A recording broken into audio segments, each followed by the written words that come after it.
Bismillahirrahmanirrahim. Assalamualaikum warahmatullahi wabarakatuh. Bagaimana kabarnya sahabat Magnet Rezeki semua? Semoga selalu dalam keberkahan dan kemuliaan dari Allah Subhanahu wa taala.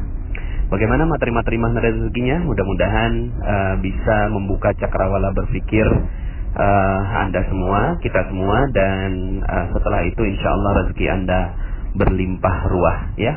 Oke, pada kesempatan kali ini saya ingin menambahkan dosis dari ilmu tentang paradox of candy, jendela buram, dan yang terakhir adalah tips jeruk nipis, ya. Nah, ini berbicara tentang cicak dan jerapah, ya.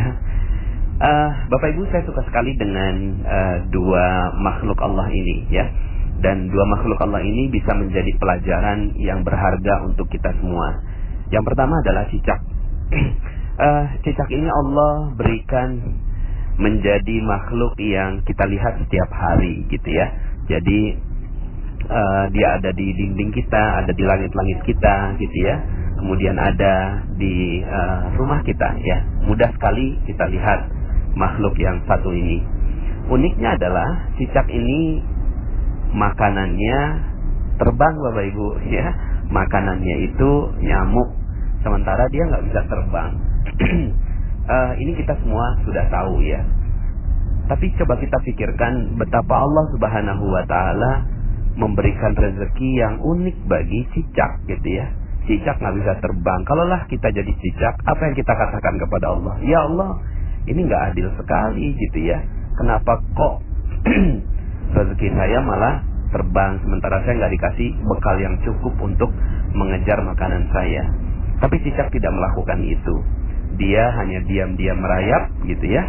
Kalau kemudian datang seekor nyamuk, ya, datanglah seekor nyamuk, dan lagu ini bagus sekali, ya. Cicak-cicak di dinding, diam-diam merayap, datang seekor nyamuk. Bahwa yang menciptakan rezeki itu bukan kita. Yang menciptakan rezeki itu adalah Allah. Datang seekor nyamuk, ya. Baru kemudian di situ hab. Nah, ilmu hab inilah yang kita pelajari, gitu ya. Ilmu menangkap nyamuknya itu.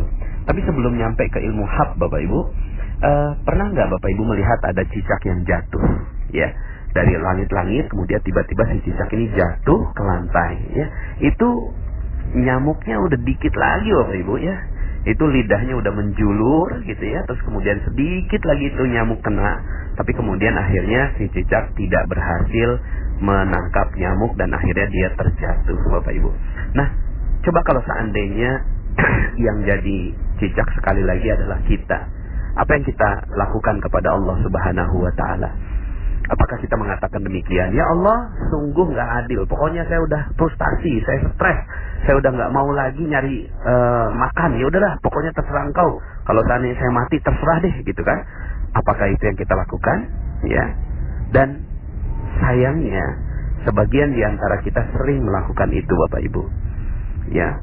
Rezeki kita memang Allah sudah desain sedemikian agar Allah tahu siapa yang benar-benar berusaha, siapa yang benar-benar bekerja, dan Allah Subhanahu wa taala ingin lihat kesungguhan kita. Tapi kemudian ketika kita jatuh, maka sebenarnya Allah Subhanahu wa taala ingin memberikan gambaran pada diri kita bahwa sebenarnya bukan kitalah yang mampu untuk menarik rezeki itu, tidak sama sekali. Tapi Allah Subhanahu wa taala yang berikan rezeki untuk kita. Kalau Allah mau, maka mudah saja nyamuk itu datang pada si cicak, gitu ya. Nah, Bapak Ibu yang dirahmati Allah Subhanahu wa taala, akhirnya cicak ini tetap saja dia naik kembali, diam lagi, ya, bersungguh-sungguh lagi, bersabar lagi untuk kemudian datang nyamuk yang berikutnya.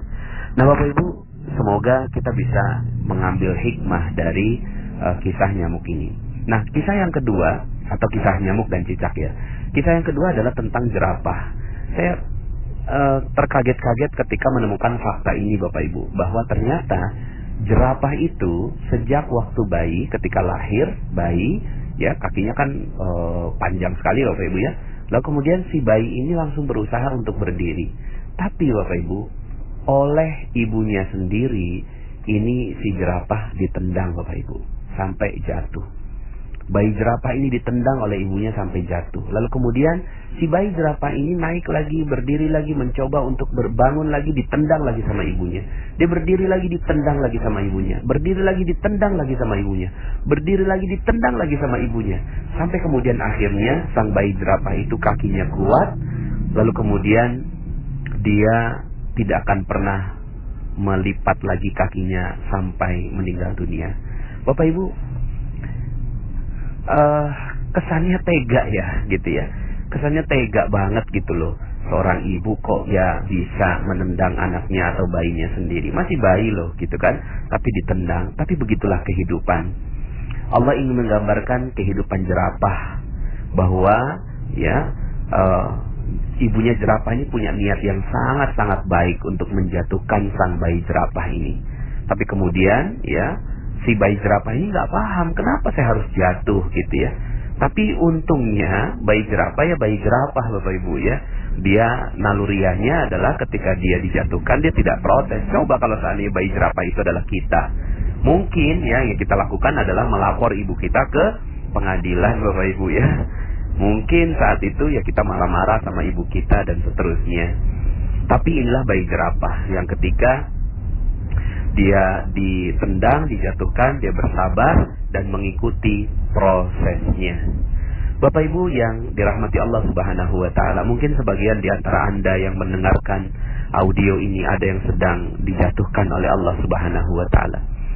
Ada yang sedang terpuruk nasibnya.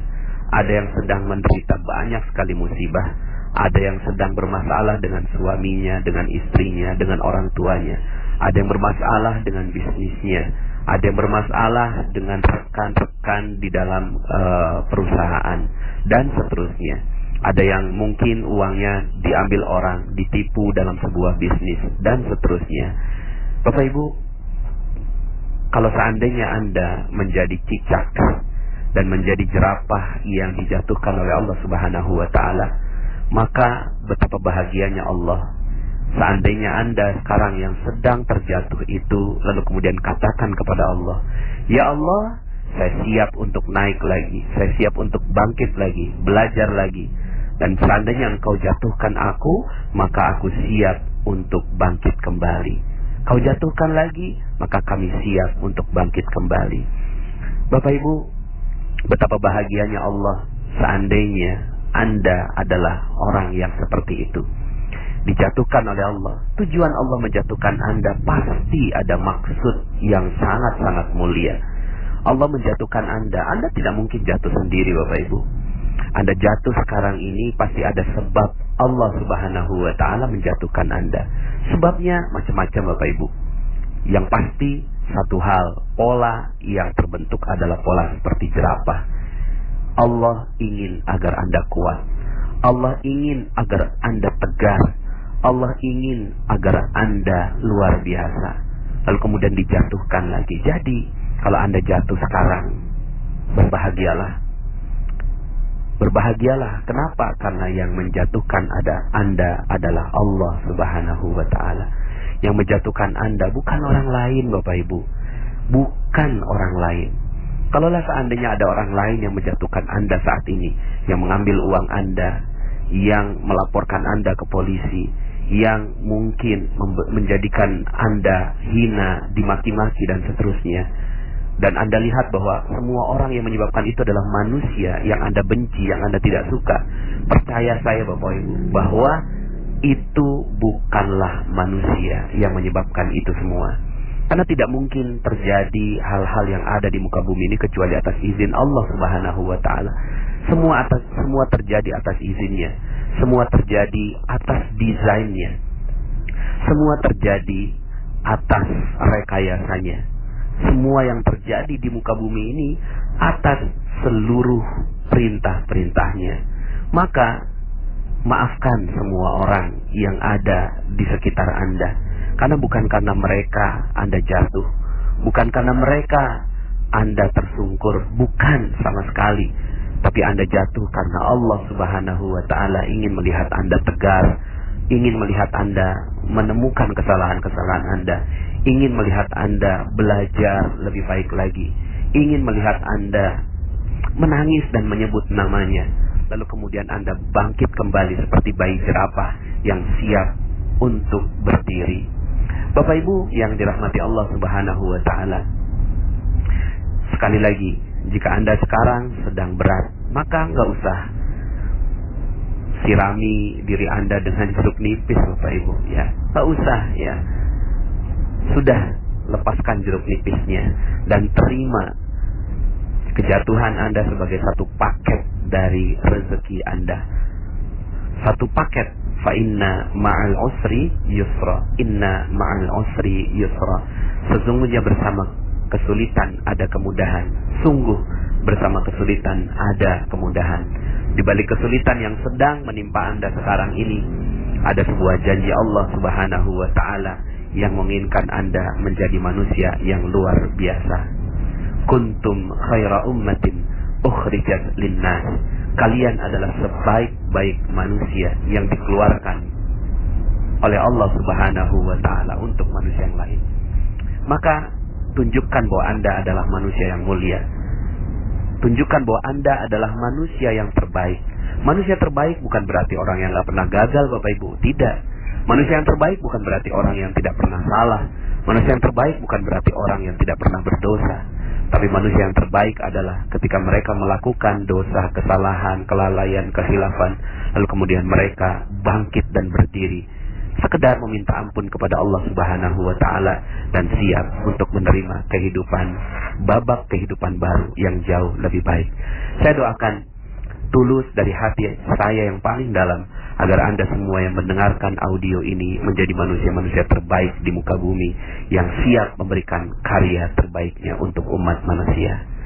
Terima kasih, saya Nasrullah. Sampai jumpa dalam audio-audio berikutnya. Assalamualaikum warahmatullahi wabarakatuh.